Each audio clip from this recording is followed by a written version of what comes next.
This meeting will be recorded and shared via YouTube, and this training program is supported within the context of support program for human rights. And now I would like to say welcome to Angulo-Pasel. She is an associate professor, and now she is at the University of Texas, Rio Grande Valley. She currently teaches courses on US politics, Latin American politics, Mexican politics, and gender theory in global politics. Her research critically examines border security and its effects on irregular migration.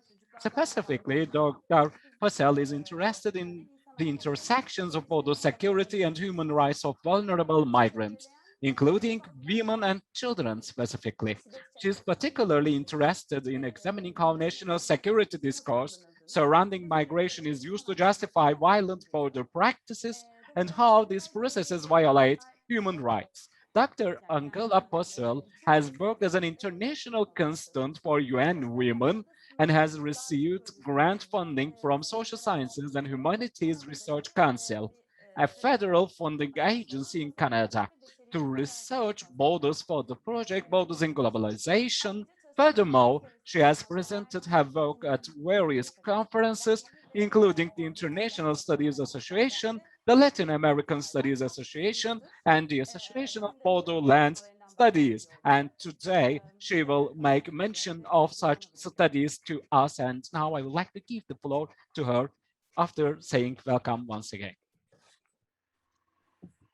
Floor is yours. Thank you so much. I appreciate that kind introduction, and I'm so happy to be here with every one of you to share my experiences and my research on the borderlands in a different part of the world. So I know you have been experiencing and seeing different borders, of course, and today we're going to focus more on the US-Mexico border and as well as the Mexico-Guatemalan border, of course, because they're all part of that trajectory that we see towards the US, and depending on the populations that are coming, of course, Central America becomes a key region as well within it. So I'll start off by just sharing my screen here. There we go. And hopefully get a thumbs up. Everyone can see that. Yes, good. Okay. So I'm going to begin from the start here. Let me put the slideshow. Play from the start. Okay. Wonderful. So like I said, today we're going to be focusing on refugee journeys, but crossing really into the US. So the US-Mexico border, and in tandem as well, obviously the Mexico-Guatemala border, which is quite important in our field work. So just the outline of the seminar today, what I'm going to be discussing. So we're going to start really with the migration context in the US and Mexico border relations, because I think it's really important. And I always tell in any talk, you know, we need to start at the beginning. We need to start some context. We need to actually understand some of the history right behind it before we can go forward and understand the present, because I think those things are very, very important. And there's usually a trajectory and a pattern that we start to see. So after I talk about that, I'm going to discuss a little bit about the Mexico-Guatemala border. So we'll start with the US-Mexican border, and then we'll work our way to the Mexico-Guatemala border and some of the issues that have been going on there. And I have pictures throughout and some stories throughout as well to kind of that visual in all of our imaginaries, just to see where we're coming from here. Then I'll go right into the migrant journey, and then I'll divide that really because there's differences, and my work really also focuses on women and migrants and children. So I think it's important to also understand the differences between what a migrant journey might look like for the population, but then in turn, women, migration and journeys and what their journey looks like, because they are also producers of knowledge. And I think a lot of the time we don't focus as much on women and gender issues as perhaps we should. Then I'll end off with a little bit more of the recent climate, as I'm sure everybody is aware and is very curious about what is going on now, or rather what has been going on really from the Obama administration forward.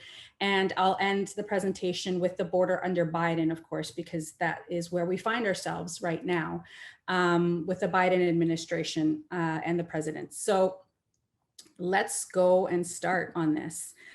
I always like to provide maps. I think it contextualizes things. I think it really puts things in perspective, and it gives us a little bit of a visual as to what area that I'm talking about in the world. So hopefully you can see my little arrow here. This is where I am. I am actually all the way down here at almost the edge where the Gulf of Mexico is. So we're talking Matamoros is across from where I am. And then I'm right up here, which is McAllen, Edinburgh area. So this is a major crossing point for migrants that are traveling, trying to achieve safe passage to the US. Of course, we also have, if you see the Brownsville, Matamoros is a very dangerous borderlands in the bottom there. In Mexico, the state of Tamaulipas is actually known for a lot of violence, oftentimes towards migrants. If we move up, obviously on the coast, El Paso, which is here, and Ciudad Juarez is yet another passageway that is very popular and very commonly used. And then, of course, the trajectory can carry people all the way up to the West Coast right here with California, with San Diego and Tijuana, which I'm sure many people have also heard about because it is also a major point, right? So when we're talking about the borders, this is the area and the borderlands that we're really discussing, right? And so this is the end point for many migrants that are trying to actually come to the United States. This is it. But it all begins, of course, way down here at the bottom, right? And that's what we're interested in seeing is the journeys and how these journeys really change and can change. And perhaps people don't know that they're going to change. And the trajectory is very long, right? Is what I'm trying to say. It's a very long trajectory and can be full of different dangers along the way. But of course, the end goal is coming up through whether Texas, New Mexico, Arizona, which is here, or California, depending on the trajectory that is chosen at the beginning of that journey. So some migration context, as I mentioned, I think it's really important to understand the history of migration here in the United States. And really what I'm going to say is the change in perception of migration, because migration didn't always and wasn't always a securitized issue. It wasn't necessarily always based on national security concerns. There was a change in perception during a historical period where before, especially with the Bracero program, which you see there was from 1942 to 1964, we had more of a labor migration movement between Mexico and the United States. So what we were discussing at that point in time was more of a circular migration, right? A migration where seasonal workers would really come every season for harvesting and then return back to Mexico. Now, of course, if we recall the time frame that we're talking about, 1942 to 64, what was happening there? Well, 1942, we had World War II, right? And World War II, of course, was a pivotal point where when the US joined World War II, many people and many workers, of course, were leaving to fight war. So you needed bodies, you needed people to actually harvest, to actually work in the United States. And that is why the Bracero program came into being. It came into being because of the situation and the context and the history that created it. And that was World War II, okay? So of course, this was supposed to be a temporary program, but as you can see, it lasted till 1964. So that is a long period of time by which many migrant workers were coming in and going out and vice versa, which then created family ties, of course, because you have year after year that you're doing this and you have people that are perhaps starting families or perhaps having new networks and relationships in the United States and really establishing those ties within the United States during this long period of time. So then what ends up happening, of course, is that many people want to or decide to start to perhaps think of a future in the United States, right? And not necessarily have that circular migration, but more family ties and networks within the United States. This, of course, changes in 1965 when that program ends, right? And this is where we start to see that shift that I was talking about towards more of a security, national security paradigm for migration. So while it was first a temporary return and common return and circular, it begins with the Immigration and National Act with the amendments in 1965 to really have a restriction and restrictions placed on pathways to immigration or to legal immigration from Mexico, and applying numerical quotas, meaning, of course, there was a certain set of people, numbers that could come in every year. So those quotas are put in place in 1965. All of a sudden, it becomes much more difficult for people to be able to establish and to be able to settle in the United States because of these quotas, right? So this is where we start to see that restriction and those restrictions through legal pathways come to fruition. This, of course, becomes even more restrictive with then the Immigration Reform and Control Act, or the IRCA, in 1986. And this was a major turning point in migration policy, because there is where you really see that shift by criminalizing, for instance, the hiring of unauthorized workers by US employers. And you begin to see that expansion of that formal security apparatus, if you will, at the borders, for instance, by providing more funding to border patrols and more funding to border enforcement. Okay, so really, it is that change in perception that we see that has only really continued throughout now present time, but really began back then, right? So that constant change and shift, more funding that was given to border enforcement, more funding that was given to those border patrols that I mentioned in the borderland regions that I just showed, that begins to really take shape in 1986. By this point, of course, because we're talking 1942 to 64 and then 65 and then 1986, you have 2/3 of the population of Mexicans given the Bracero program who knew someone at this point through those ties and networks that I was talking about in the US. And almost 60% were socially connected to people that were living in the US. So you've kind of created a pattern of social ties, you've created a pattern of family ties and networks, and now you're putting restrictions on those, right? And you're putting restrictions on the legal pathways, even though that was created with the programs that were put in place at the beginning. So this is where, of course, the problems come in with the quote legal and illegal migration movements, because you really have no choice, I suppose, as a Mexican migrant who perhaps wants to, if you're not within that quota system, if you fall outside of those numbers, but yet you still have 2/3 of those people that have those ties, right? So you start to see an increase also in quote unquote unauthorized migration or undocumented migration at this point. Let's continue on. So border relations. So border relations really, again, similar to the migration context, start to change to become more securitized, and the border becomes more securitized with in the 1970s, but there's major in the 90s, two major operations, what they call, that really elevated and provided a lot of funding for enforcement in the borders. So we have Operation Blockade, which was in 1993. And this was in El Paso and Ciudad Juarez sector. Okay, so that was very much in that still Texas area, but all the way up, right, north of where I am in that point, and that very, there's a lot of movement there in El Paso and Ciudad Juarez. So of course there was a massive operation put in place, enforcement operation there in 1993.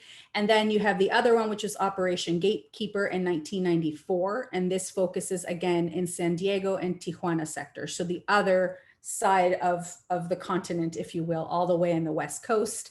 And again, a lot of funding, a lot of boots on the ground, a lot of border enforcers and so forth put in these situations in order to intercept migrants, right? So this is where that really elevates in the 90s. So there's massive resources to intercept migrants at the two busiest crossing points along the border at that point. Now recall, again, because we're going to come back to this when it comes to Republicans versus Democrats, and Democrats being more keen towards opening borders and stuff, but this time was during Bill Clinton's time as well. So, and he was a Democrat. So let's understand that this border policy issue and immigration and securitization is really both sides of Congress really have tried to enforce these border security measures. Okay, so it's not necessarily that it was a Republican in party or in power at that point that put forth these regulations. It was actually Bill Clinton and his Democratic Party that chose to really elevate border security to these two operations. And that's important because a lot of people here, especially in the United States, get really hung up on, oh, well, the Republicans really want to restrict migration and to have more border security. But really, if you take a look at the trajectory towards different administrations, you will see that there's actually always been this kind of securitization mechanism put forth towards borders, regardless of the administration in power at the time. So the main reasons why, like we've talked about the reasons in terms of the migration and labor migration and the shift, but in the 1970s, you also had these things that were occurring that really lend themselves to that securitization of migration.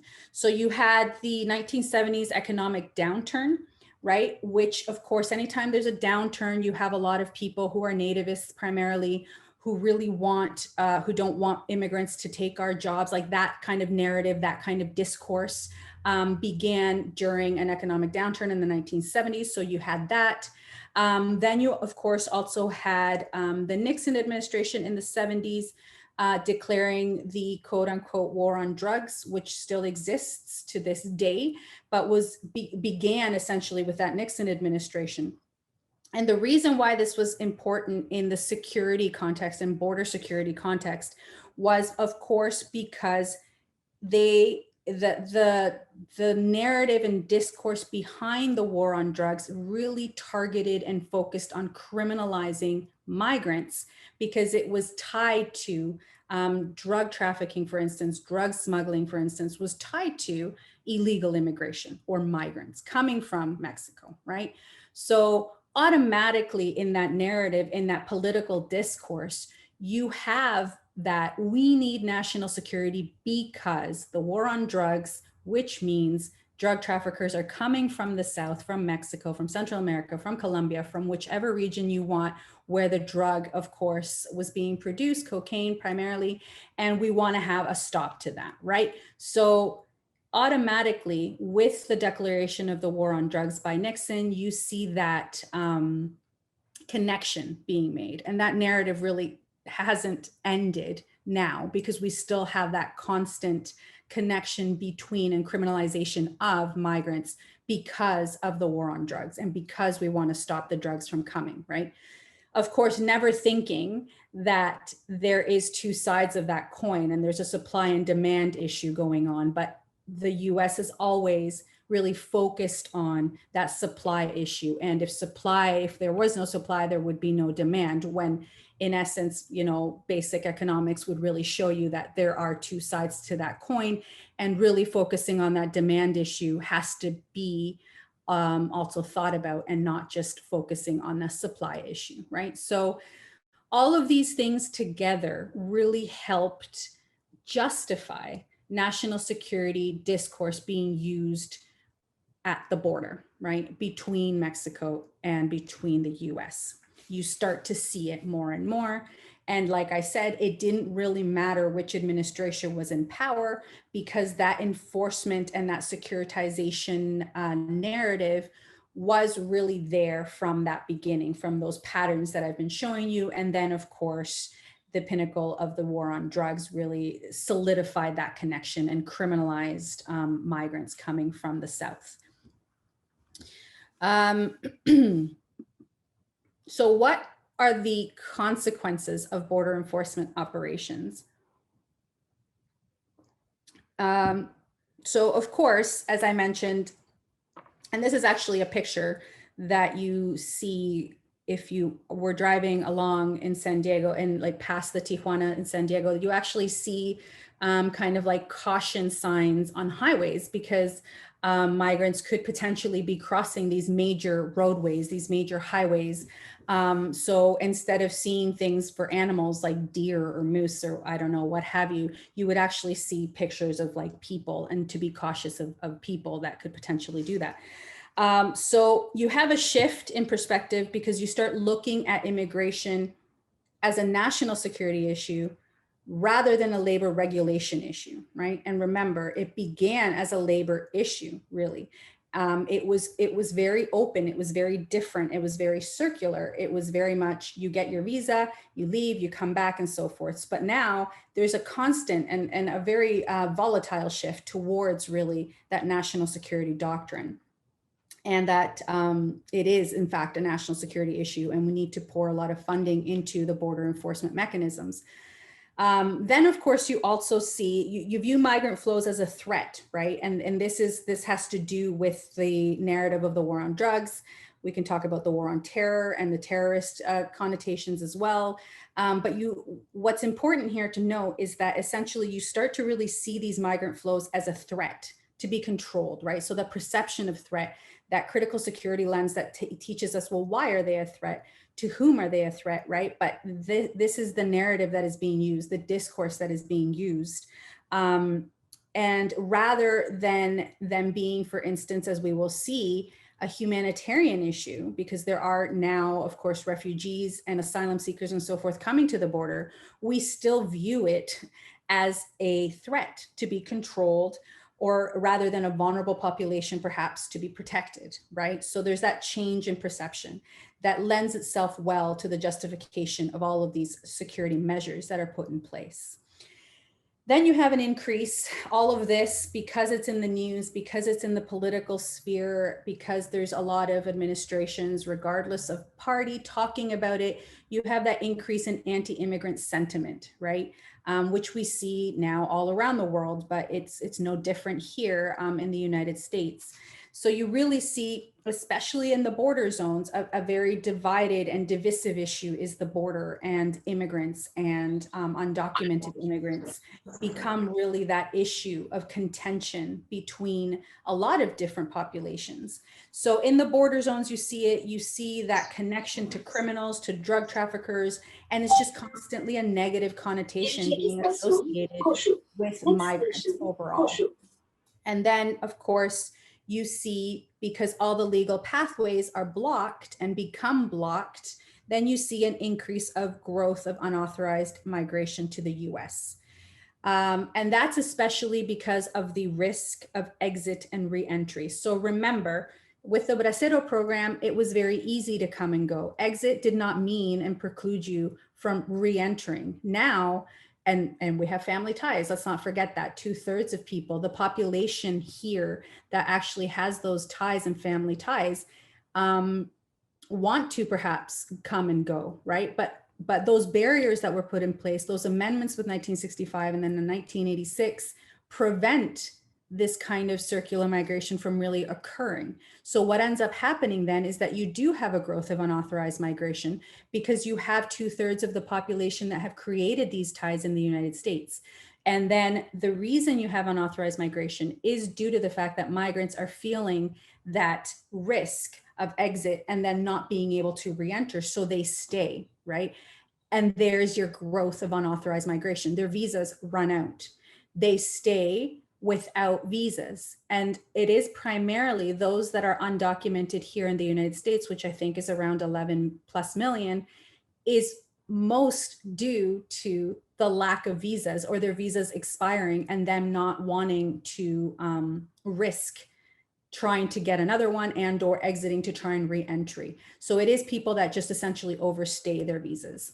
And that is the growth of unauthorized migration that we have seen. So while you see in the media a lot of, and that's not to say that people don't continue to try and achieve safe passage to the US, you see all the caravans, you see all the people flowing in and coming in, but that doesn't mean I think the other side of the story that oftentimes isn't discussed is the overstay of visas and the fact that a lot of people are here undocumented, but not because they tried to necessarily cross. They crossed completely legally. It's just that they've expired their status here, and they are now without a status here in the United States. So they are considered undocumented or unauthorized to be here. And then the last thing with these border enforcement operations, which I think is key to remember in the context of just humanitarian issues, is that because you had Operation Gatekeeper and Operation Blockade, it was essentially, if you remember that map, moving people toward the middle, and the middle is the Arizona desert. And the Arizona desert is a very dangerous place to be walking for days on end.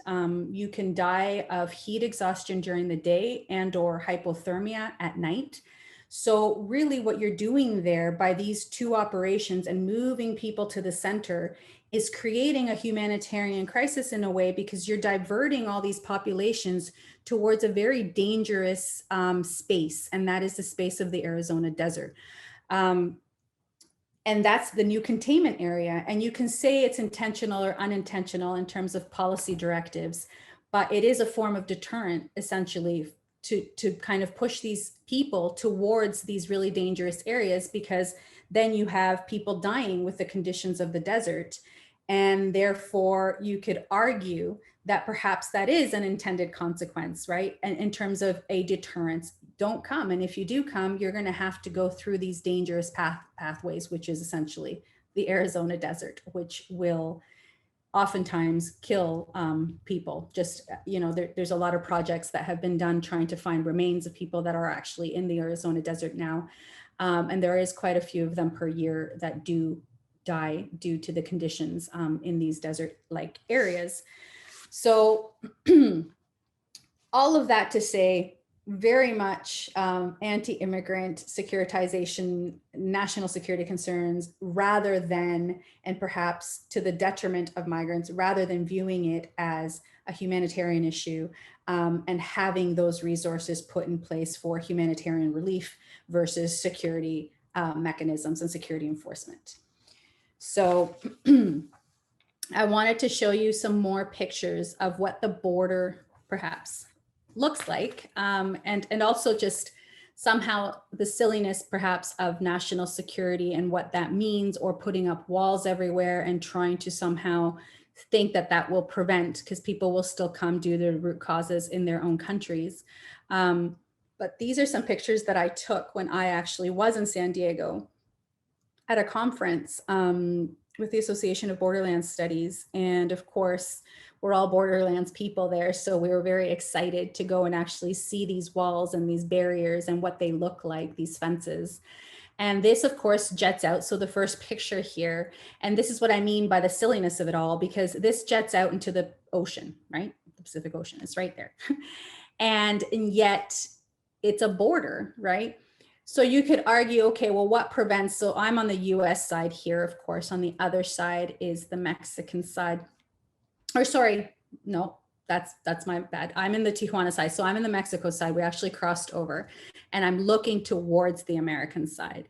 So what prevents, of course, people, right, from swimming across, right? So it just becomes really, it becomes a show of force. It becomes very much an imaginary for people to see that they are, upholding border security. But people will find a way, I suppose, is what I'm trying to say, because of the root causes that push them toward it. So this is on the Mexican side. Now, the other thing, of course, this is between, again, Tijuana and San Diego in the US, and you have the Corcentina wire, which is right here on top, right? So you also have this very vicious kind of wire on top that you see. And then it just jets out, like I said, to the Pacific Ocean and then stops, just literally. Of course, there was a lot of border patrol on this other side, just patrolling and looking, constantly surveilling the issues here on our side. So that is all to say. And then, of course, you have here, and this was a really interesting picture on the right, because there is people that essentially protest on the bars here below. So forms of resistance, make art not war, and then also people that have perhaps died along the way or along the journey or trying to get to the US. Their names are sometimes put on these poles as well, just to show you. And there's also, they used to, perhaps not now because of more with the Trump administration, a lot of these things stopped, but they used to do ceremonies. They used to do church ceremonies and so forth across the border. So one, family members would be on one side and the other family members would be on the other, and they would have meet and greets through the fence. They would have border, they'd have church gatherings through the fence. All of this, of course, due to the more hardening with the Trump administration, did not occur. And now with COVID, which we'll talk about later on, it makes things more complicated in that regard. But it did happen, and it has happened in the past. Forms of resistance, forms of solidarity, all of these things still occur despite the hardness of what the US border policy is. But then, of course, you have the funding, and I mentioned the funding and border enforcement, and more funding going towards border security. So not only do you have these types of pictures with the border and the concertina wire and jetting off into the ocean, but you also have things like high-tech equipment, of course, that has been implemented, such as infrared sensors and the use of more and more drones, right? There's a lot of drones that patrol. There are also internet webcams along border points, which citizens can watch to see if there's any quote unquote illegals that are coming through. So that's a whole other really interesting concept, because you're putting the border security enforcement on to essentially ordinary citizens that have absolutely nothing to do and do not work for border enforcers and do not work for the state at all. And yet they can partake and take part in being border enforcers. So common, ordinary citizens of the US can just log on and look at these webcams, of course, and report or go themselves. There's a lot of different groups, civil kind of almost para-authority groups. I don't want to say paramilitary, although a lot of them are kind of very militarized in their look, that patrol borders, that are citizen groups that do this. They are essentially formed armed militia groups that secure the border. And one prominent example is the Minutemen. And if you Google it, you can find a lot of different scholars have written on it and so forth about how they go about doing it. And these citizen groups are armed. They could be previous military, they could be previous enforcement officers that just believe that the US government is not doing enough to secure the border. So they do it themselves and they arm themselves. And a lot of the time they capture a lot of migrants as well that have crossed over. So all of these things are part of this border security apparatus that I'm talking about, that doesn't necessarily have to do with the state, but has to do with multiple actors within this big border space, if you will. So it's really, really interesting. And there's a lot. Obviously, we could do a whole semester course on this and find out a lot of interesting things. But to move along, because I don't want to take too much longer, and there's a lot of stuff to go through. So there's some migration patterns that I want to just reiterate. So of course, we started with the Bracero program. We started with Mexican nationals. Now what we see are a lot of Central American migrants. And of course, maybe you have heard in the news, there's a lot of people that the profile has essentially shifted or changed from those in Mexico to now those coming from Central America. And what I primarily mean by that would be those that are coming from the so-called, it has been referred to as the Northern Triangle of Central America. And that is El Salvador, Guatemala, and Honduras. And these are the three main countries by which migrants are coming. And of course, in the early 1990s and 2000s, most of the migrants that were crossing were single men. And now we are seeing, of course, more women, more families, and unaccompanied children, and many of them are seeking asylum. So we need to really rethink this infrastructure of detention centers and ports of entry to respond more effectively to the needs of families and children traveling. There has been a lot of outcry in the news here in the media because these detention centers were never meant to house families and children and women and children together. Because they were very much, the infrastructure and the structure put in place was very much for this different kind of population, which were single men going oftentimes to find work, right? Whereas now you see this complete change in dynamic and profile of who it is that is coming. So, and that we'll talk about some women and children in terms of the migrant journey in a little bit. We also have, of course, the migration patterns that we're seeing, which have been referred to as a migrant caravan. However, solidarity leaders and activists refer to it more as a migrant exodus. And the reason why that is because they call it a migrant exodus to call attention really to the unlivable situations and conditions that these populations are facing rather than a migrant caravan. They're migrants traveling together, and it began really in the, or I should say, let me rephrase that. It has always happened. There has always been migrant people coming in groups. However, it garnered a lot of media attention and began to garner that attention in 2018 in November, okay? And this was primarily the Honduran migrant caravan that was coming. There was a lot of different coverage, a lot of mass amounts of people just being pictures, videos and stuff people were showing in the media. And this really sparked, and this was Trump during the time, so it sparked a lot of anti-immigrant sentiment, of course, with all this image, right? All these images of people coming, and it was like, oh, they're trying to take over, and all of these different issues that were coming up, right? But it was not and is not the first time that this has happened. In fact, it's organized generally and regularly by civil society groups because there are benefits to traveling in groups. What are those benefits? Well, you have two primarily. One is the issue of safety and security. So remember, especially for women, strength in numbers. You are going and traveling in a group, you can defend each other much better. Traveling in that group. There's also more media presence you're going to garner, which means less, you're going to be less of a risk of dangerous crimes being committed against you because there's a lot of media coverage of you, right? So you're in the media, you're in the press. Nobody necessarily is going to try things vis-a-vis if you're traveling by yourself. You can become more targetable. You can become, you're more at risk of having something happen during that journey. So traveling in groups is actually beneficial for migrants in terms of their own safety and their own security, okay? Strength in numbers, and there's safety in numbers and press attention as well. So those two things. And then the other issue of why traveling in a caravan or in a group is beneficial, of course, is because of the affordability. And I'll get to this when we talk about the journey, but there are, of course, maybe you've heard coyotes or polleros, right? These are essentially other words for human smugglers, and human smugglers charge a fee. They are migration facilitators. They are those that are trying to help you achieve your goal of arriving at the United States. So they're going to charge for their services. It's a service transaction.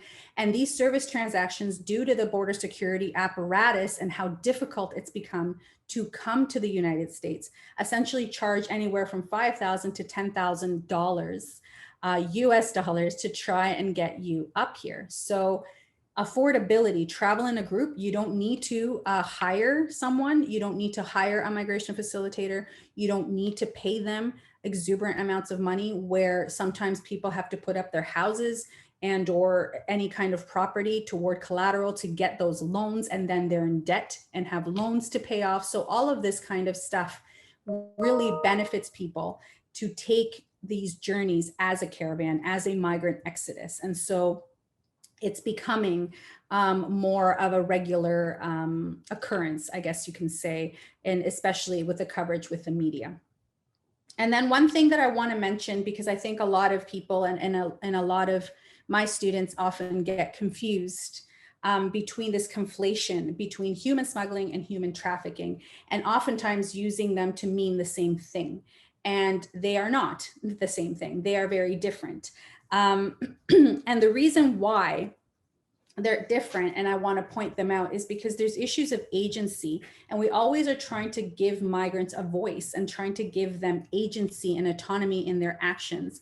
And this is one of those issues, because they have agency in choosing to hire a human smuggler, right? So in terms of smuggling, usually smuggling involves across international borders, whereas trafficking, of course, can be international borders, but can also be within a country. It can also be movement between cities, between towns, rural towns, or even from one street to a next, right? Smuggling usually involves international movement, whereas human trafficking does not necessarily have to be an international movement. It can happen within. And two main things I want to point out that has to do with the conflation between the two, and for us to differentiate between the two, has to do with consent and exploitation. So in terms of consent and the issue of consent, smuggling is a service that a person asks for, okay? So it might be dangerous. That's not to say there are not good people and bad people in the world. There are, and we'll discuss that coming up. However, the onus and the responsibility and the agency is on that migrant to ask for that service, right? So that person chooses to take that on for the journey. Trafficking, on the other hand, involves either forcing a person to travel or deceiving a person into taking on a journey under false promises, for instance, of jobs, of payment, or safety at the end of that journey, right? And then kind of being tied to that all the time. So there's that differentiation of consent. And then there's the issue of exploitation. So again, smuggling is usually limited to one financial transaction in exchange for illegal entry into a country, right? I mentioned that these range from $5,000 to $10,000. It is a service transaction from point A to point B. Once the payment at the border crossing is complete, in theory, the exchange ends and the person is free to make other choices. I say in theory because, as I mentioned, there are good and bad people, those that are connected to criminal crime, organized crime, those that are not, and we can talk about that later on. But in theory, that is what a smuggling relationship should be and should look like. In trafficking, however, the exploitation almost continues right onward. So they use, for instance, they can use threats, force, coercion, deception against a person for the purposes of exploitation. So a trafficked person can be exploited at the final destination and or during the journey, right? They can be placed in that relationship and not be able to get out of it.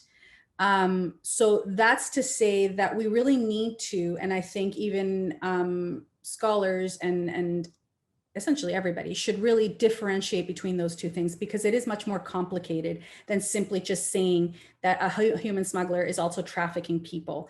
That is not necessarily the case. And it really, if you take a look at the history of coyotes and polleros within this context, you would understand why that doesn't make sense, because of essentially how coyotes and polleros began. And it was primarily through these family networks that I was telling you about, through family friends that had done the journey and therefore were helping those to try and get up as well. So those are the kinds of things that I mean. It never began, perhaps it has now become distorted to join international or organized crime, but it never began that way. And those things need to be differentiated as well. So I've talked a lot about, I think, the US border. So I want to move into what the Mexico-Guatemala border is and looks like. And again, my trusty maps, because I think it's important to contextualize where we are. So here is, I started talking about this border way up here, right? That was the beginning of my talk. And this is where a lot of people are now coming from. So this is the triangle I was telling you about: Guatemala, El Salvador, and Honduras, right? And Mexico's southern Mexican border here, and that's Belize over here. So most people are traversing and coming in through Guatemala to the Guatemala-Mexican border, right? However, with the border security enforcement mechanisms, what we're now seeing, and what we have seen really for a while, is this extension or externalization of the US border, right? And it really goes all the way into Central America, you could argue, in terms of the funding that has been going to secure everybody's borders, to prevent people from moving up through even the Central American countries at this point. So you have had pressure from the US administration to control the Mexico-Guatemala border. This has been the case for many years. However, there has been more of an increase of pressure from US to secure its southern border, especially since there are more and more numbers of Central American migrants that are trying to get access into the United States. And Central America has been raised in profile as a prominent transit route for drug trafficking as well. So those two things combined, and remember the war on drugs, we still have that connotation between drug trafficking and migrants. Since those issues have become more prominent and more prevalent, there has been more pressure placed on the Mexican government and the Guatemalan government to secure that southern border as well. Now, the southern border, by which I mean the Guatemala-Mexico border. There is also what was referred to, or rather what is known as the Merida Initiative. Merida Initiative essentially was launched in 2008, and it was an aid package that the US gave, so funding, money, military, primarily money, to Mexico in 2008, which was very similar to Plan Colombia. And I'm not sure whether or not you know about Plan Colombia, but Plan Colombia was essentially a plan to combat the war on drugs, or rather to combat drugs within the war on drugs policy, and gave a lot of money, for instance, for aerial fumigation of coca crops and so forth.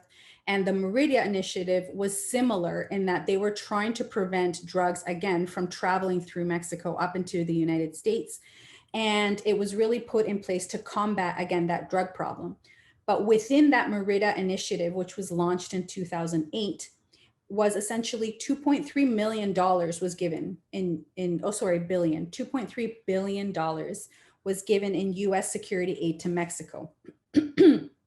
And 4 pillars, one of the main 4 pillars was to secure the border zone, was one of the 4 central pillars. So of course, $2.3 billion in US security aid going to Mexico, of which one of those key issues to safeguard was the border, is essentially them giving money to Mexico to then extend their own border to really have Mexico be a bottleneck, essentially, for migrants that are trying to achieve safe passage to the United States. In 2011, so this was launched again in 2008, in 2011, there was more of an emphasis placed on an increased assistance to help both Mexico and Guatemala shore up their border security and enforcement. And the reason I say all this is because I'll show you pictures in the next slide of what the border actually looks like. And it's very difficult to secure a border that is very porous and there's a lot of bush and a lot of forest and so forth. But regardless, money was pumped into the system for that reason. And even the administration of Peña Nieto was the administration in Mexico before the current president in Mexico now, López Obrador. And he essentially was key in pushing these types of really tightening, hardening security policies in Mexico as well, alongside the Obama administration, which was during that time frame, that time period, okay? However, the Mexico-Guatemala border is very different than the US-Mexico border in that, first of all, it's extremely porous. So it's very easy to cross that border. It's easily crossed by people. There's a lot of jungle areas and dense vegetation, so a lot of forested areas, as I mentioned. There's also a lack of population density, which essentially means that it's in southern Mexico. Again, I'll point this out here, and the north of Guatemala. But these kinds of areas account for less than 5% of its total population in Mexico. So there isn't really a lot of people that are living there to begin with, right? So the population density is quite low. And it accounts for about 20% of Guatemala's population, which is here. So overall, it's a very different border, right? And there aren't a lot of people safeguarding. There are not a lot of people watching on their, TVs and so forth. It just doesn't, it's not the same thing. They're completely different borders. There's also Chiapas. So Chiapas is the main province, you can say, state that Guatemala, Central Americans would go into. But Chiapas also happens to be one of the poorest states in Mexico. So they're coming in to large scale poverty. It's one of the most important states in terms of entry, in terms of transit of migrants, but it's also the poorest state in Mexico. One of them, as 75% of the people there live in poverty and 32.2 live in extreme poverty. So again, the infrastructure, right? The population density, the infrastructure, the vegetation, it's just a very different landscape. It's not at all the kind of modern infrastructure that you perhaps maybe used to seeing in different borderlands, right? So you have to contextualize and see the differences in order to see whether or not this border security apparatus is actually able to work in the same way. Context is very important, and we need to take that into account when we're looking at borders and when we're trying to somehow implement what we did in the US-Mexico border down in the Guatemala-Mexico border. They're just not the same thing. There's only 10 official ports of entry along this whole border stretch, but there is quote 45 informal vehicle crossings, meaning people can just cross and there are actually no security or enforcement mechanisms anywhere along those pathways. People can just come in and out. So again, it's a very different land. And then lastly, the border zones are very dangerous. So even in 2012, the Guatemalan government had removed its federal police from the province of San Marcos, which is right there in the border, given the amount of crime that was happening. And all of this is due, of course, because of the lack of population there, the poverty that is there, the vegetation, people can hide, people can, you know, be more secluded in these areas. It's just a very different place. And let me show you some pictures of what this is. So this over here on the left-hand side is quote unquote a formal port of entry, right? So this would be, of course, there's your passageway. There would be, you know, your enforcement officers and so forth, your customs and border officials. But right below it, so this is a bridge, again, another port of entry up here on the top, is the river that people can literally cross underneath, right? So it begs the question in terms of what border security is and what it means in the Mexico-Guatemala border. These boat-shaped dinghies kind of cross back and forth every day, because you have to remember, similar to the circulation migration that you saw at the beginning, this labor migration also occurs down with Mexico and Guatemala. So there's people that are crossing for work and then cross back. So it doesn't necessarily mean that people are crossing in order to get to the United States. Some people are just simply crossing for the sake of crossing and then crossing back. So these are all of the transportation mechanisms that can be used by people that are actually traversing the border. So the borderland looks very different, is what I'm trying to say, than what this really high-tech border infrastructure with fences and walls and this and that and infrared and drones. It's very different. And however, given the difference, the Guatemalan government as well as the Mexican government is still experiencing a lot of pressure to basically bring up the level of border security to more of things like this on the bottom left, right? To bring up that infrastructure, to bring up these official ports of entry rather than these informal ports of entry that you see here in the other two pictures. They want that securitization to happen within the Mexico-Guatemala border, of course, because this helps them, right, the US, in preventing those numbers from getting all the way up to the US-Mexico border.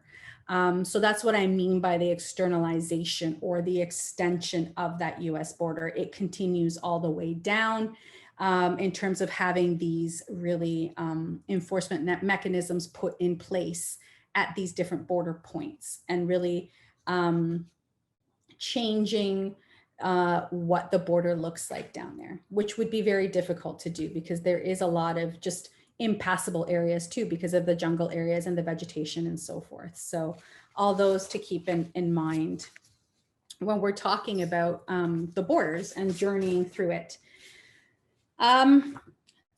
So let me start with the journeys here. The migrant journey. We've talked about the two borders. Now we're going to talk about, from the migrant's perspective, what this looks like, right? So we need to always recall contextual reasonings behind which people take this journey. I always like to say that nobody wants to leave their home, but many people are essentially forced for different reasons and different experiences. So we have to be mindful of those experiences, and we really have to understand the context behind which they're making these really difficult decisions. So although reasons for leaving, we'll start at the beginning. So although for economic reasons continue to be important, I'm not saying they're not, they are no longer the primary reason for choosing to leave. So as we know, the three Central American countries that I mentioned, El Salvador, Honduras, and Guatemala, are among those which suffer the most violence in Latin America. The violence is actually quite palpable there.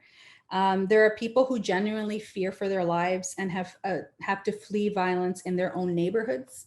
Many towns and rural areas are devoid of really any official state presence or authorities and are run by gangs and or criminal groups. Small business owners, for instance, who are trying to make a living by family-run businesses are extorted usually by gangs or organized criminal groups and have to pay this kind of protection tax or tax extortion kind of tax to be able to continue their business. So they're oftentimes not even able to do that and afford that to keep their businesses running. There's a gender dynamic there by which young men, so children are targeted, young men usually are targeted to be co-opted into these gangs at a certain age when they reach teenagehood, while women may be victims of forced prostitution within it. So they are also co-opted or forced into it as sexual partners for those gang members.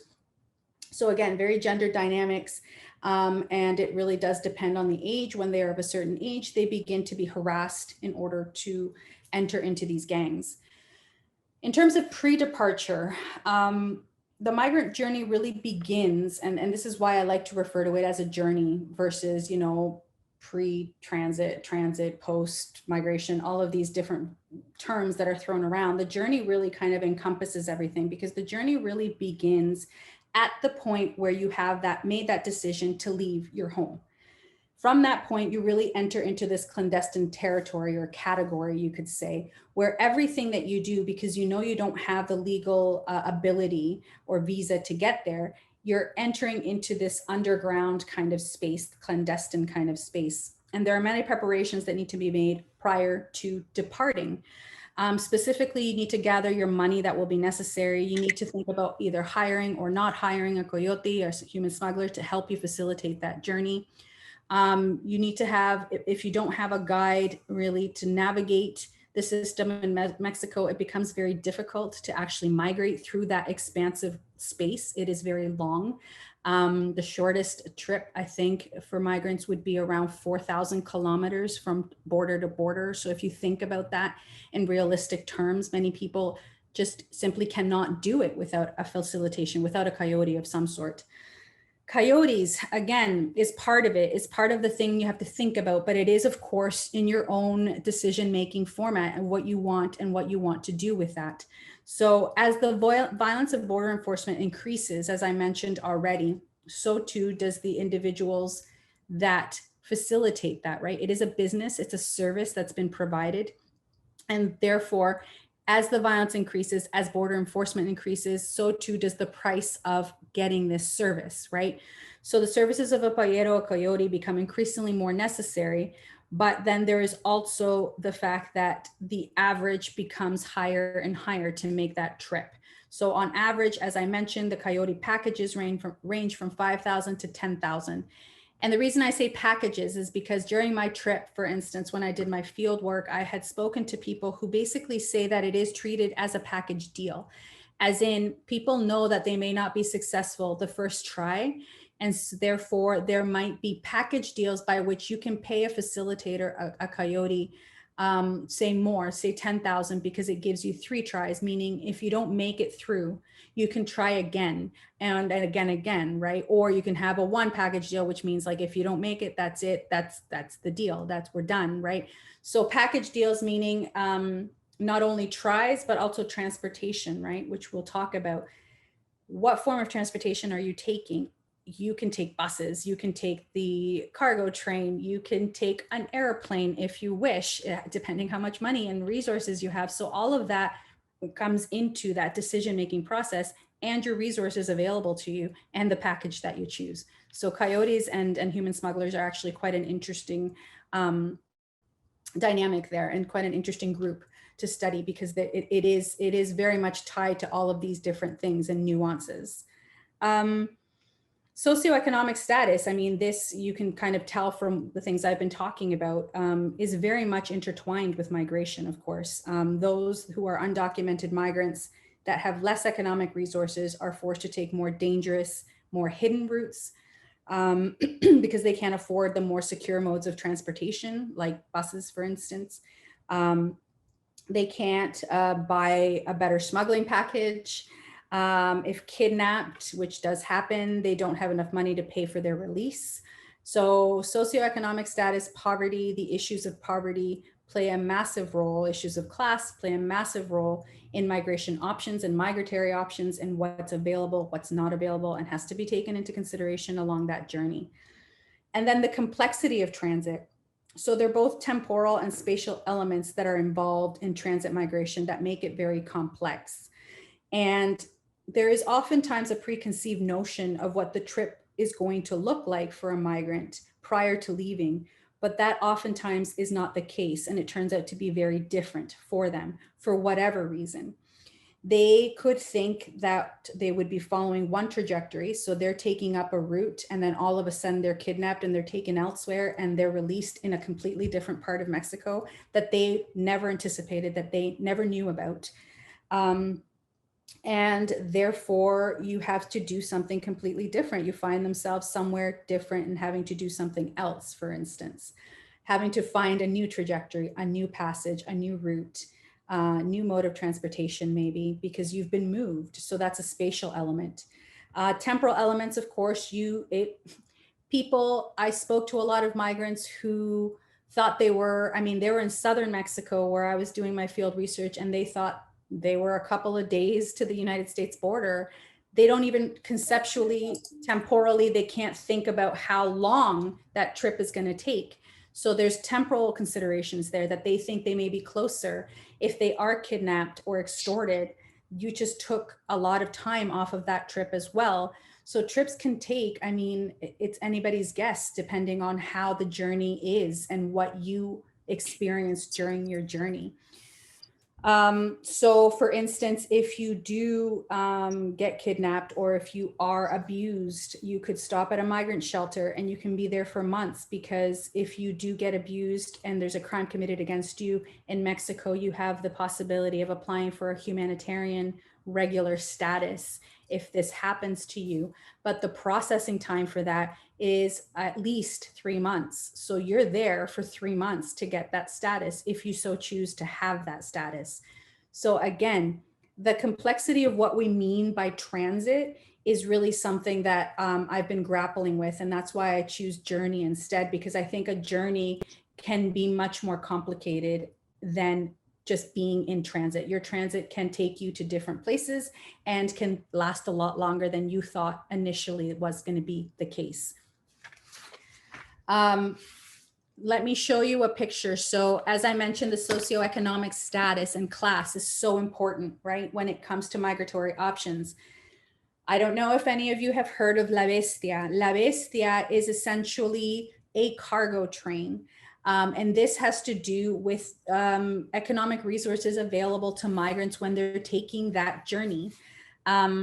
Taking the cargo train is directly tied to economic status, socioeconomic status. It is generally reserved really for those that don't have much economic resources and therefore are forced to take a cargo train, which is not a passenger train, and it's right here, and people are climbing up on the top of the trains and riding it throughout.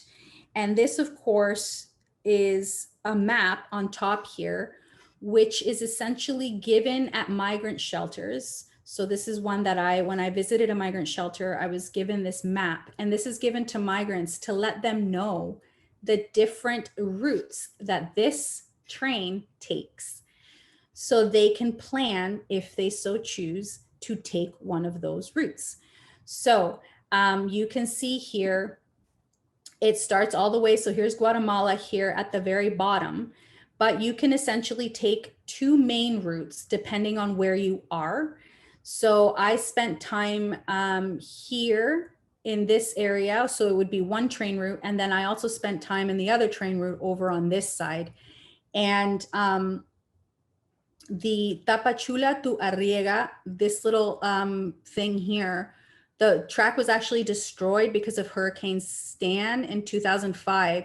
So a lot of people actually have to go all the way up to Arriega to even get onto this train. And that in and of itself is about 150 miles. And a lot of them, again, are walking that because they don't necessarily have any form of transportation. They may take buses that are called combis. They're little small buses, or they may take taxis if they can afford it. However, it's one of those things where the train route goes all the way. This is Mexico City. It's the middle of the country here. But then you can jet out and take different trains, and you can see that they go all the way up to the US border because they are cargo trains. They're used for trading, right, of resources. So they're going, where I am is right over here, I mentioned again. But you can go to Nuevo Laredo. You can also go all the way to Ciudad Juarez, which I discussed here. And if you wish, all the way up to Tijuana. But all of these are essentially train routes, right? Not necessarily meant to be taken with passengers or with people. And there has been a lot of abuses that happen here. Primarily, it has a lot to do with criminal gangs that go along the tracks and get on trains and or charge a fee for migrants to get on the trains. So depending where you are, you could be extorted up to $100 US for just being allowed to climb on. So that's how they're extorting migrants. And they go without challenge from authorities, right? They're able to operate because oftentimes there's a whole, again, we can talk about this class after class, there's a whole element of corruption going on with migrant authorities and organized criminal groups. And the corruption is there in terms of bribes and paying of bribes to allow this kind of these kinds of things to continue, right, unabated. And that's essentially what has happened. If you don't pay it, so I had someone that I met at a migrant shelter, and he had a lot of scrapes, a lot of stitches and so forth. And I asked him what happened to him. And essentially he refused to pay the fee and he was thrown off the train. So this, I mean, doesn't do it justice because this train is, if you've ever seen a cargo train, it's mammoth, right? It's actually very, very long, very tall. And being thrown from this train can kill you. It didn't kill him, but it caused him a lot of different, lacerations. And luckily he didn't lose a leg, because that could also happen if you fall off and the track, the train wheels essentially go over your limbs. That happens as well. For him, it didn't. However, it was because he chose and refused, essentially was threatened, pay me the money. He chose not to. They threw him off the train, and he was recuperating at the migrant shelter where I was volunteering. So these are the kinds of things that are happening and that do happen during the trajectory, especially with that socioeconomic class and economic resource status that I'm telling you and talking about, because it becomes very difficult to be able to traverse this whole area here, which the map just shows you how large of an area we're talking about, without necessarily the monetary means to do so. And if you choose not to pay, you are threatened and oftentimes very badly hurt or killed, depending on what it is. So it's either to board the train, or sometimes they are already on the train and will walk from car to car to car, extorting migrants to try and get money from them. And if it doesn't happen, of course, then you have that problem, which happens. Okay, so quickly, I know I'm running out of time. Please tell me how much time I have, because I'm not sure, but I have a couple of more things to do here, because I kind of want to do now understanding migration from a feminine standpoint, from women, because I think oftentimes we forget that women are very important, and now have become even more so due to the profile change that I've been talking about. So let me quickly go over it. There's a paper that I'm writing actually that really wants to understand the journey through a woman's perspective, because I think it's really important. And I use a feminist critique in terms of really seeing how women are legitimate producers of knowledge and have that knowledge that is different than men's knowledge when it comes to a journey like this. So more work needs to be done about what women's experiences are and what women are facing. And I use the concept really of structural violence to try and explain how women are essentially already encountering violence even prior to leaving, but then continuing that violence. So it's a violence continuum really throughout the journey. And then even if they are able to achieve safe passage to the US, that structural violence continues due to the gender inequality and the patriarchy that exists throughout their life. So I use Galton and Farmer's conceptualization of structural violence, which really essentially means that the violence is already embedded in their migratory options. Therefore, it's already part of their journey. And according to Farmer, structural violence essentially involves indirect. So here I'm talking about indirect forms of violence, right? Alongside direct, but let's focus on indirect for now. Through historical, social, economic, and political structures, for instance, in the form of gender inequality or racism, poverty, all of these structural things that are put in place, systemic oppressions, which together perpetuate and encourage systematic everyday exclusion, exploitation, and marginalization, right? So this is constantly happening. Now we're talking about context in Honduras, in El Salvador, and Guatemala, vis-a-vis women in these countries. So gender discrimination and inequality exists in social structures and institutions, which really enter into that migration discussion because it is directly tied to the socio and economic displacement, which is produced and reproduced through exclusion and marginalization, right? So women, for instance, due to gender norms, and I'm talking here about the exclusion and the displacement, and then the mobility options that women may or may not have during their journey or during their experiences of migratory options. So gender norms and expectations are important, especially in Central America and Central American countries. They are primary caregivers of children and elderly family members. And also this patriarchal socioeconomic context in Central America is such that the structures are organized by really power hierarchies, right? So the masculine is valued over the feminine, and really demarcate these female domains, activities, tasks. So women are set to do these types of reproductive labor and men are not. This is a form of really structural inequality and structural violence, which not only permits, but really normalizes this gender discrimination to take place and this pervasive sexism that we see in these countries. So really what is happening there is that any work that they do undertake, women, is undervalued. And in the workforce, women are also disadvantaged. They are paid less. Their work is undervalued. They have less opportunities of upward mobility. So when I talk about exclusion and displacement and mobility, I'm also talking about just regular upward socioeconomic mobility, going up, trying to achieve more within this country, within their communities even, right? They're undervalued in many ways, which then hampers their economic security, right? So then we have an economic security component where women are faced with not only all of the tasks of love and labor at home of children and elderly people, but then they are also not able to really socially climb, if you will, and have that upward mobility to be able to have and afford more economic security.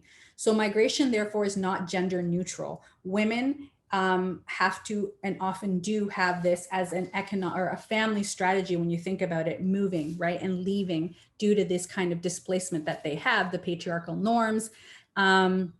And then, of course, there is also the actual legitimate gender-based violence that exists in these areas, in this region. So I really talk about journeys of survival, journeys of violence, and journeys of resilience when it comes to women, and understanding all of those components together. So why journeys begin for women? So I've kind of alluded to this.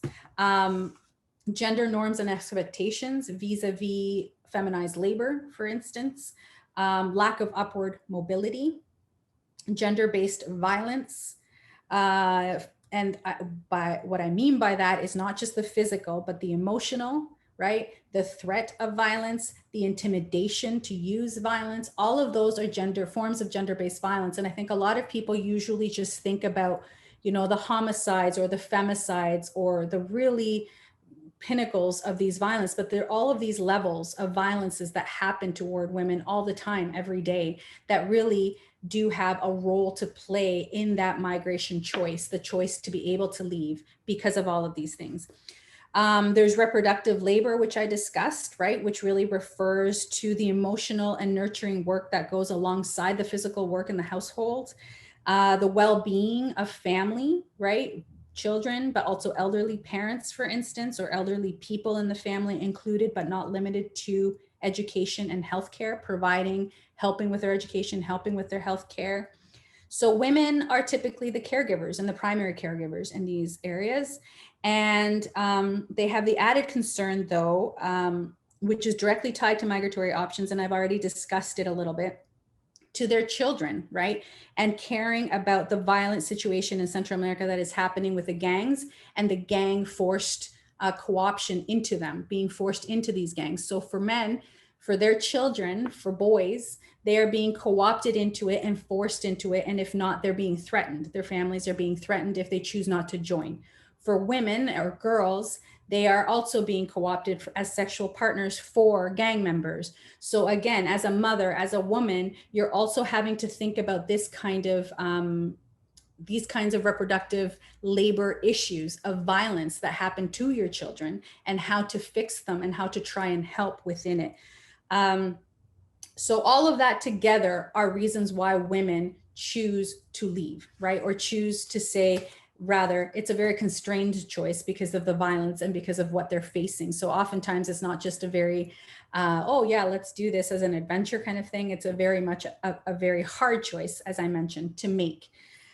But they do also have struggles with immobility and access. And what I mean by that is that usually, interestingly, the decision to migrate and continue on that journey of survival that I've mentioned and the journey of violence, which will continue in Mexico, may not even be able to occur in the first place. And this has to do with access. And what do I mean by access? Well, basically the gender norms and expectations that have been put on women, generally speaking, in these regions means that they are the sole member taking care of family, taking care of children. And therefore, they may not have access to leave and migrate in the first place, right? They struggle with the immobility because of the care responsibilities that they face. For instance, give you an example. What happens if a woman wants to leave for a better life for her and her children, but she has nobody to leave her children with? She doesn't have a sister or a mom or an aunt or whomever. She's just a single mom and she just has children and that's it. And she's the primary caregiver. Well, all of a sudden that migration journey is denied for that person because you don't have access to it, because you have to stay with the children. Or the other difficult choice is essentially two difficult choices. You either leave your children or you don't. You leave the children with someone and go. You don't go, so your access is denied, or you take your children with you on this journey, which has its all other slew of problems and violence and so forth throughout the journey. Of course, your access can also be denied due to economic resources, due to poverty. I've talked about all of that. And then also due to fear of leaving a partner who's abusing you, of intimidation, of threats of intimidation, threats of violence. I will find you. All of these things that have to do with gender-based violence really tie into the access portion of this migration journey. So they may not, but if they do, then if they are able to access migration as an option for them, then their journey in and of itself is very different than a man's journey, right? So the first decision is made, of course, as we know, that is when your journey begins, when you make that choice and you're able to leave. And you know you'll have to either have someone take someone preparations before that journey. So you either get a coyote or you don't. For women, it's especially difficult because there's a trust issue there with coyotes, with polleros. They know, the advantage, of course, is that they know the routes and they can help you facilitate that journey. However, there is a lack of trust.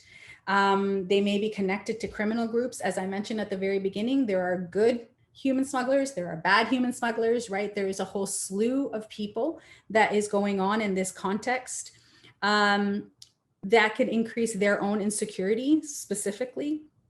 And of course, there's a risk of human rights violations against women, right?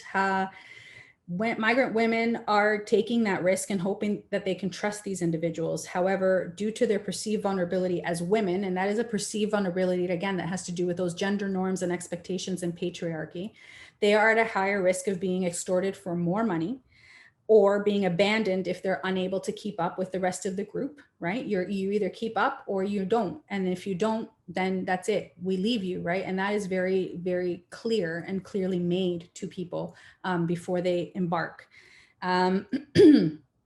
Sexual assault, of course, is a massive, unfortunately, pattern and trend for women traversing through Mexico. Statistics, as far as you can use statistics, because we of course don't know those that don't report it or what have you, but statistics are as high as 80% that will be sexually assaulted while trying to reach the United States.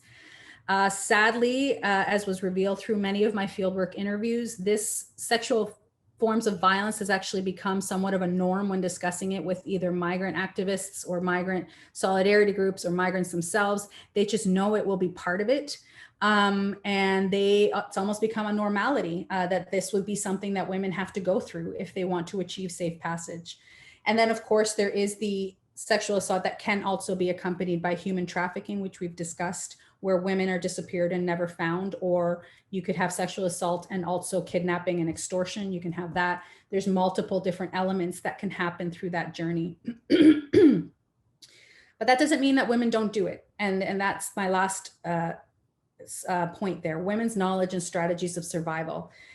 Women still do it because they have their own knowledge and their own strategies of survival, despite all of these horrendous things that can happen to them. So migrant women who travel through Central America and Mexico are aware of the dangers, and they know that they need to use their own strategies. They know this through their own social networks of women, other women that have attempted and succeeded this trip. So they will oftentimes ask other women. For example, women rely on previous knowledge of other women in their social networks that have accomplished this trip. As such, women are already aware of the risk of sexual violence. And while preparing, so this is pre-migration, they will often take methods of birth control prior to departing on their journey. So while that experience is brutalizing and fearful, they display that resilience, and that's the journey of resilience I was talking about in their journey, by taking ownership at least of their own experiences and taking control over what they can control, which is of course the birth control and taking that. And then the last one of the other strategies is performing as a man. And now this I found really interesting, and that is essentially women negotiate their survival within the gender norms and constraints that they've been placed under. So they are aware that due to these socially constructed gender roles as a woman, the kinds of things that they will face, they will essentially erase the fact that they're a woman. So they will perform as a man. They'll cut their hair, they'll tape their breasts down, and they essentially will pretend to be a boy or be a man. And that way, because they know that their bodies are highly sexualized, usually they take that away within. So they're working within the norms and structures that are there, but they're taking that to their own advantage in a way and trying to work within the system, essentially, is what they're trying to do. So this strategy again shows that the migration context, the migration journeys are not gender neutral, and reveals how these patriarchal structures are entrenched in migrant women's countries of origin along the migration space in Mexico, throughout their journeys and really beyond as well. Oh my goodness. I have a couple of more. I'm almost done. Thank you guys so much. I apologize. It's longer than I anticipated it to be. So the recent context, let's quickly go through this. So this will end off the presentation because I think it's important to remember where we've come from and where we are now in terms of US-Mexico border relations. And we have to remember that Obama, despite the fact that everyone loved Obama, was also known as the commander deportation chief or something, I believe was the thing that was given. So he stepped up deportations quite a bit when it came to migrants, undocumented migrants. He placed a great emphasis on enforcement of employer sanctions, so sanctioning those that were employing undocumented migrants. However, he also pushed for the DREAM Act, which was essentially to provide this, and this is the constant thing that the US is really grappling with, and this is this pathway to citizenship, right? So the DREAM Act was supposed to provide this conditional pathway to citizenship for those people that came in as children, and therefore it was not their fault that they came in as children. So this was a DREAM Act. It was also supposed to include a legal pathway to citizenship for those undocumented. It didn't pass in Congress due to the bipartisanship. So he put in an executive order, which was the Deferred Action for Childhood Arrivals, or DACA as it's called, in 2012, which essentially allows temporary stays and allows work permits. So this is a temporary, this is not a pathway to citizenship. This has a condition that needs to be renewed, right? And it allows those that came in as children to work, gives them a work permit. So it gives them some semblance of a regular status. Fast forward to the Trump era, Trump rescinded DACA in 2017 and then reinstated it.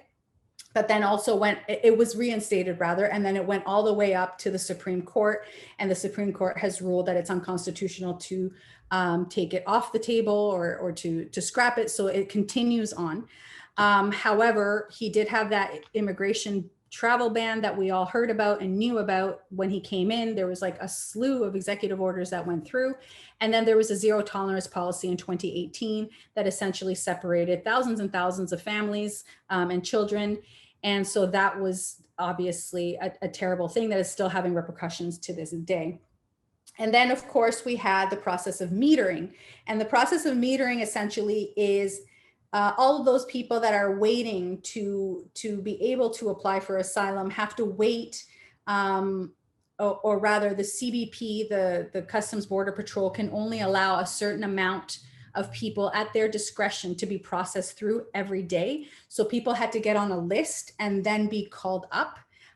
This went side and side with the migration protection protocols, or also known as Remain in Mexico in 2019, which meant essentially that all those people that were applying, that were already having to go on this list and wait for days and days because it was very arbitrary and to the discretion of the Border Patrol, how many people they would see each day, were then returned back to Mexico, and they had to wait for their turn in court in Mexico. Asylum seekers were returned for their hearings, and that happened essentially due to also the pressure, we can't forget Mexico here, due to the pressure of tariffs that Trump was threatening on Mexico and the Mexican government. And therefore in June 2019, this was passed through and migrants were essentially turned around. What does that mean? The consequences of the oppressive policies. So of course we have family separations. The zero tolerance policy in 2018 was a policy that attempted to deter families from trying to enter and separating children and parents. There's thousands and thousands of children. This, as I said, continues to this day. To date, there's still over 500 children who have not been reunited with their parents. So it is a huge mess in terms of actual protocol that happened during this time frame. Migrants were also forced, because of the Remain in Mexico policy, to make makeshift camps at the borders. And I'll show you a picture in a minute.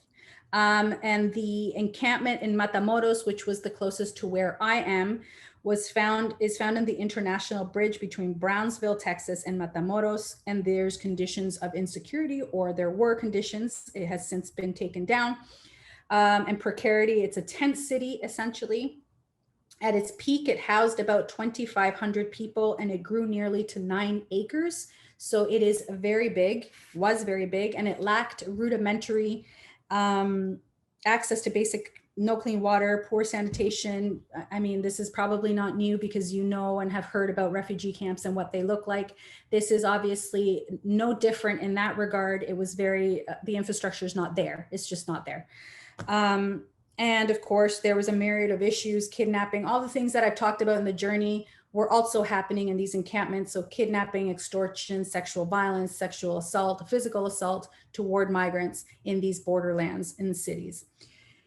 COVID-19 happened, which made it that much easier to make and turn migrants around with Title 42. Title 42 is a CDC order that basically said that due to public health threat, migrants had to be turned around and could not, essentially could not even begin the process of asylum seeking or refugee claiming because the borders were closed. They closed everything down, right? So it was a good justification to continue with this kind of bordering and really harsh policy bordering. And they were left in the Matamoros encampment, which of course you cannot socially distance. You don't have access to clean water. You know, when people are saying, wash your hands for 20 seconds, where, how's that going to happen? And lastly, this oppressive policy, combination of oppressive policies essentially caused a massive court backlog, which means that currently, not only because of MPP, but COVID and Title 42, what we now have is, as of October 2020, there are 1.2 million pending immigration cases in the US and only 520 judges, which leads to an average of about a 2-year wait just to get your time in court to be able to maybe get turned around and have your asylum claim rejected. So not good. 3 pictures of the Matamoros camp, not taken by me. So I'll preface that it was not me that took these pictures, but so very similar, like I said, to other tent cities that you would be doing. And on the right-hand side, or sorry, left-hand side here is a makeshift, you see the soap here, a makeshift sink. And this was put in place, obviously, after COVID-19, after the coronavirus hit, just to somehow, civil society groups helping just to somehow get some resources to be able to maintain some sort of cleanliness, hygiene within these. And this is just a water container that is usually put on top of people's homes in Mexico for water. It's a water tank, essentially. And these are pipes. And that's the makeshift infrastructure that was put in place there. So to end off, borders under Biden. So everybody has cheered Biden, of course, for relatively goodwill. So there's at least narrative and political will now going forward to try and do something about immigration reform, which is a good thing. He did reverse the MPP policy. So he allowed, and this is what I mean, the Matamoros camp is no longer, it has been taken down because he allowed in gaps people to come in who had been waiting in these camps to then be processed and wait their turn inside of the US. So now, however, you have new groups that are coming, seasonal migration. We can't forget those things continue to happen. And then you also had people that hadn't been traveling because of COVID are now traveling. So he has a whole slew of infrastructure problems that are happening now due to the policies that were put in place in the Trump era and then due to COVID-19. Title 42, the CDC order remains in place due to the coronavirus, and he's using it to a lot of criticism because then he's turning people around still, but he's allowing children through. So if you think about it, family separation is still happening because now families have that really difficult decision to either allow their kids to go through by themselves or not go through at all and wait in these border cities, which are, again, dangerous. So a very hard choice for families to make now, currently in time, because of this Title 42 order that remains in place. And lastly, the border under a new name. I say this because although Trump was very efficient and harsh in terms of border physical barriers and building the beautiful wall and all of those things that we've heard, Biden is essentially there's more now, not emphasis on a physical wall, but back to the virtual border, to the idea of a virtual wall with increased technology. So now we're seeing a shift again to more surveillance technologies along with the border agents and the physical wall. For examples, we have surveillance towers, biometric databases, war control rooms, ground sensors, predator drones, all of those things remain. So that's just to say that really the border and border infrastructure and border policy, if you follow the money and the funding, that has not abated despite the fact that Biden is there. He's just shifting the priority to something different, but border security remains. And if not, now, especially with all of the people that are trying to come up because of Biden being in president now, on the ground here, what we're seeing is this continued over-securitization of the border. Inside of Texas, in these border areas, we see this multiple authorities, basically BP, so Border Patrol, state troopers, municipal police officers, constant checkpoints. There has been a proliferation since he came in because people keep coming up. And if anything, more people are now trying to because they think he's going to be a more benevolent president. However, those things remain. All that to say that the border has always been, and I'll end here, an issue that regardless of which party you're in, will always be a very national security item that both parties agree with. It's just a different name and a different type of priority, but it's still essentially there. So thank you guys so much. I appreciate your time, and I'm sorry that I went a little over. There's just a lot to say, of course. Thank you so much, Carla. It was such a comprehensive presentation. Yes, I joined. I'm glad that it was a bit over, so I joined in halfway, and that was wonderful. So thank you so much. And I just want to ask if anybody has questions. Abir, go ahead.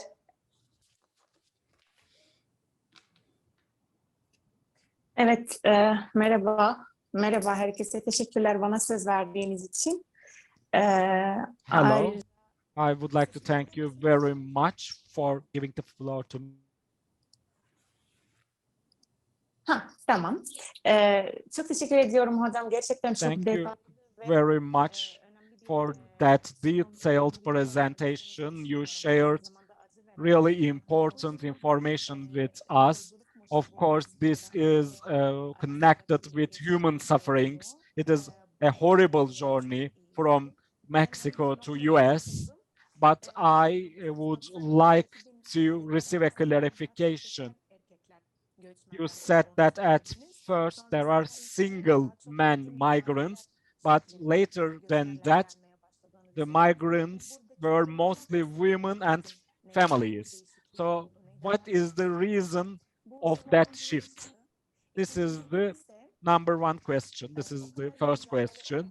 And the second one is that after withstanding all those horrible conditions, and if the asylum claim is accepted, I would like to hear about what happened later than that, especially for the women.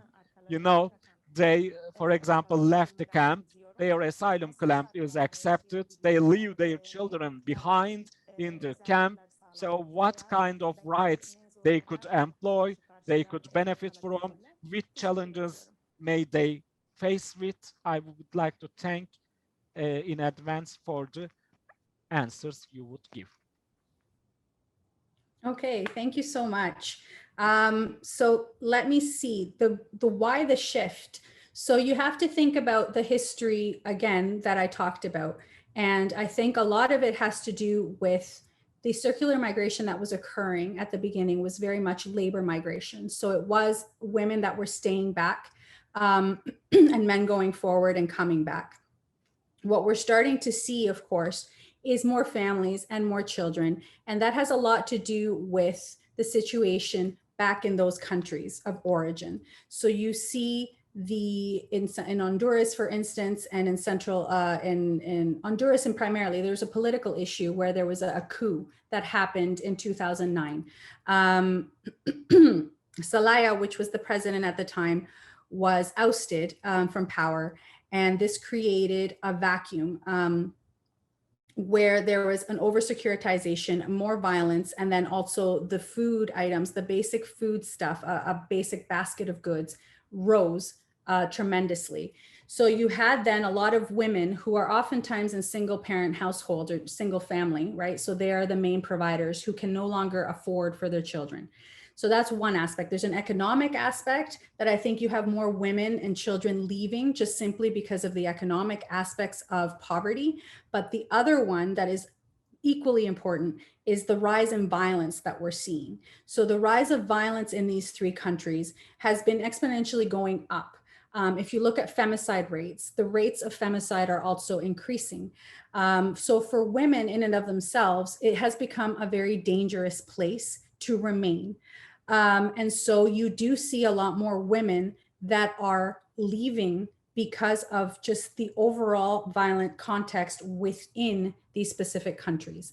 If you look at reports in Latin America, Guatemala and El Salvador and Honduras are among the top 5 countries in the world where femicide is the highest. So these are issues that have been kind of culminating. And that is why I think you are starting to see more and more women and families migrating and trying to leave because of issues of violence, and primarily. And then, of course, the economics is secondary, but at the same time, equally important, I think. To your second question, what happens when they get asylum, if their asylum claims are accepted? Well, this part I didn't really talk about, but I like to talk about it in terms of, again, the violence and the continuum of violence, because I think, and this is something that I'm working with for a paper, I think your journey doesn't end just simply because you come in and you're accepted through an asylum claim. I think all of the issues, gender issues, patriarchal issues that occur in terms of mobility, social mobility, socioeconomic mobility exist here in the US, because you still have the same kind of gender and patriarchal structures involved, and you'll still have that reproductive labor. So really that structural violence that I talked about within the lecture continues for a lot of women, because they still have to grapple with being here and finding jobs that are very feminized, and essentially within the reproduction, whether they're domesticas, meaning they work on cleaning houses or caring for children, all of those things continue forward. And that you don't necessarily have the social mobility and the socioeconomic mobility that perhaps you think you can obtain, even if you are able to come in. So the whole notion of that American dream for women, I don't necessarily believe is something that is as attainable as people think that it is. In terms of getting right, they're here now, and a lot of them have children back home. There's the whole concept too of transnational mothering, where women now have to face the fact that their children are growing up away from them. And yes, their claims are accepted. Yes, they're trying to establish a home here. However, they are mothering from far away. And there's a lot of literature that has been done on that as well. And many of them try eventually. Now, this is, of course, once they have perhaps been able to integrate a little bit further into society, try to get their children to come. And that's another reason why you do see some unaccompanied children too, is because there's a lot of reunification of families that is trying to happen. So they send for their children, and maybe they then make that journey to try and get into the United States. If they're able to get an asylum claim and they're able to be successful and have that permanent status, then they are more easily able to bring their children, because they have that permanent status. But that process, if it takes 2 years, if you think about it, to even get a chance to go in front of a court, you can imagine how long that process of permanent residency would take after that. So it's a long process. So there's a lot of transnational mothering, I think, that happens during that time for women. Zainab, thanks so much, Carla. There's one more question, I think, from Zainab. Do you Yeah, wanna thank you so much. That was a great, wonderful presentation. I wanted to add to Abir's question because I was questioning those things too. Do you think the rise of migration of women and children is can be due to the feminization of labor as an additional factor to the poverty and violence they experience back home? What do you think? Did you make a research? And also, I wondered whether do you have a data or your own observations? Do women mostly choose to leave their children, or do they take them with them together? I mean, what is the what is the likely situation? Do women think that it is safer to leave children and migrate on their own? Or because you mentioned this was a really risky and difficult journey, maybe if you could please elaborate on that more, I would be grateful. And thank you again for such a great presentation. Thank you so much. Those are great questions. So as to your feminization of labor, 100% absolutely, that leads to women leaving. I think the feminization of labor, the fact that, as I mentioned, there is no actual socioeconomic mobility that could happen, upward mobility, because these forms of labor are always so undervalued. Plays a large role in the economic factors that really motivate women to try and have a better life for their children. And that's a whole issue of the feminization of labor generally and the undervalued work that women do writ large, right? And like I said, I think it matters in the country of origin, but it also matters in the journey, because a lot of the time, as I mentioned, women do have to stop. There's excuse me, spatial and temporal issues where sometimes they'll stop in the journey and they need money. And again, the feminization of labor comes into that because they're only able to work in certain, usually care type jobs, of course, right? Either cleaning or cooking or what have you. So that undervalued work is never really, you're never ever really able to move away from it just due to the gender dynamics of the labor in itself. So absolutely, I think that that does play a large role because it's a lack of social mobility, generally upward mobility. And the leave or take is a very individual choice, but I think it's also, it's an individual choice, but it's also a very familial choice. And what I mean by that is I think women, the ones that I spoke with in my research, due to the dangers of the journey for children, just generally the violence and the kidnapping, the extortion, the sexual violence, the physical violence, all of these things that could happen, would of course prefer to leave their children at home and then send for them or try and get them at some point, because it is a lot more difficult to travel with children. When I mentioned coyotes, human smugglers, for instance, leaving you behind, the probability of that increases if you're with a child, because then you're tending to that child. So if you can't run fast enough already as a woman, physical attributes, let's say, and then you have a child, it becomes doubly difficult. So you are more prone to being left behind and risk that with a child. But it's an individual choice. And I say that because I don't believe that all women, unfortunately, have that choice. They may not have family members that they can leave children with. And that was to my second point of access. I don't believe that all women have equal amounts of access in terms of actually accomplishing that migration journey. Because if you do not have anyone to leave your children with, and you don't want to risk your children in this such a dangerous journey, then you stay, right? And then you try and make things work as much as you can. Or conversely, you can maybe go in a group setting like a caravan setting or something, which a lot of women and children and families are doing. And you see a lot of women and children doing that specifically because there is that strength in numbers and solidarity within the groups that are coming up, right? So I think those are very hard choices, but those are very individual choices depending on their own experiences and life experiences and social context that they live in. Thank you so much. Thank you. I know that we're running out of time. Well, we're past time, but I know that Denise, you have your hand up, so I didn't know if you wanted to give last question. Teşekkürler. Öncelikle özür diliyorum. Videomu açamıyorum Thank internet. you very much. I could not open my video because I do not trust my internet connection.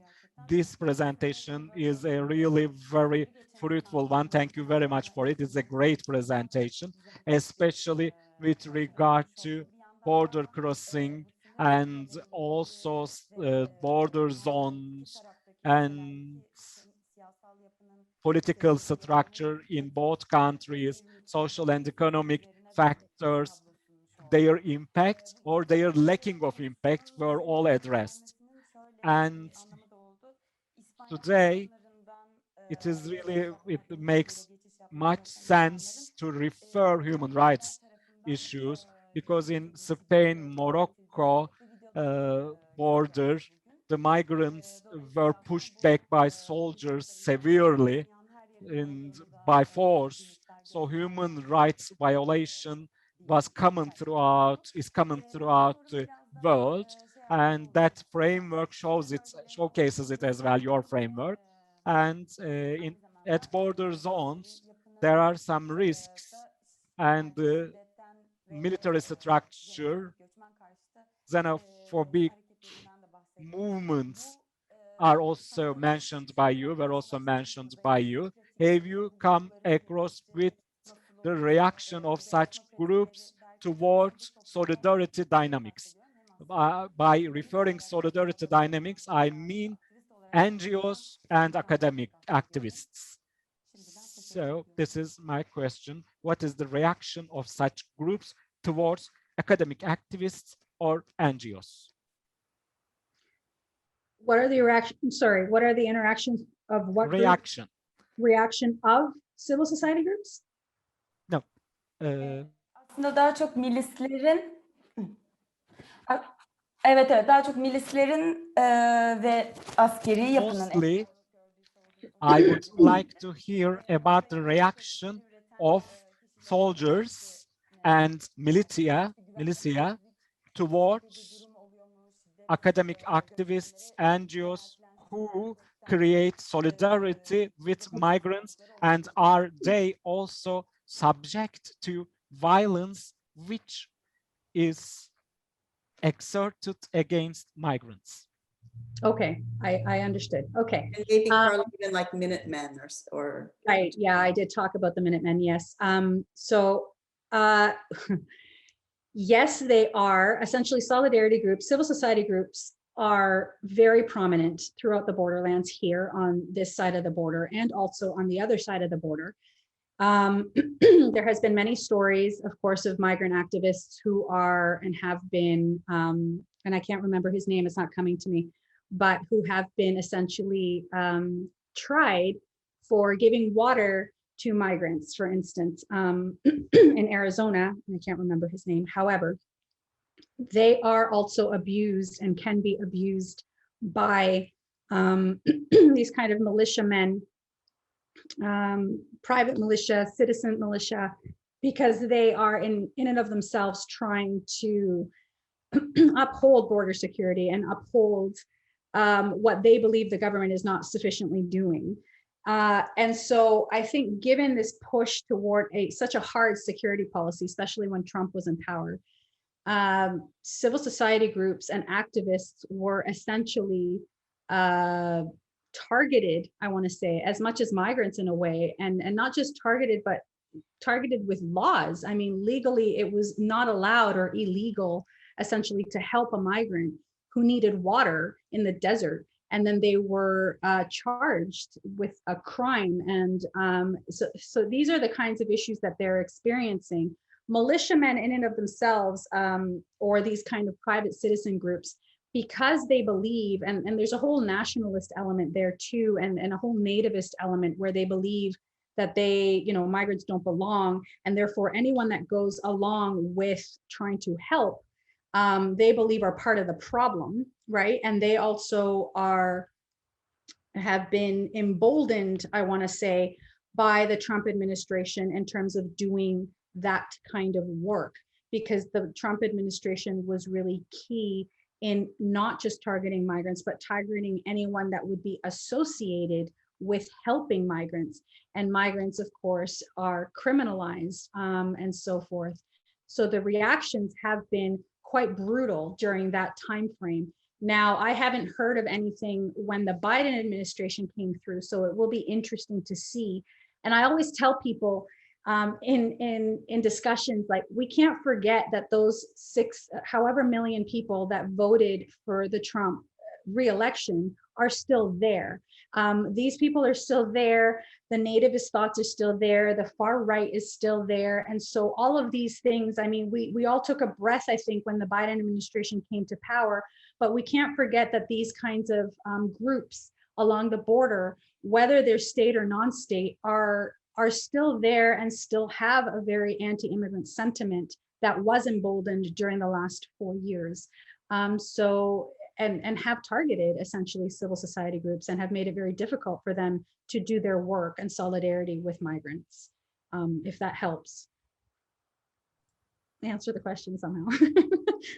Great, thank you. I'd like to just give a very big thank you from the whole group for such a wonderful and comprehensive and informative presentation. Thank you so much, Carla, making time and sharing your expertise with us.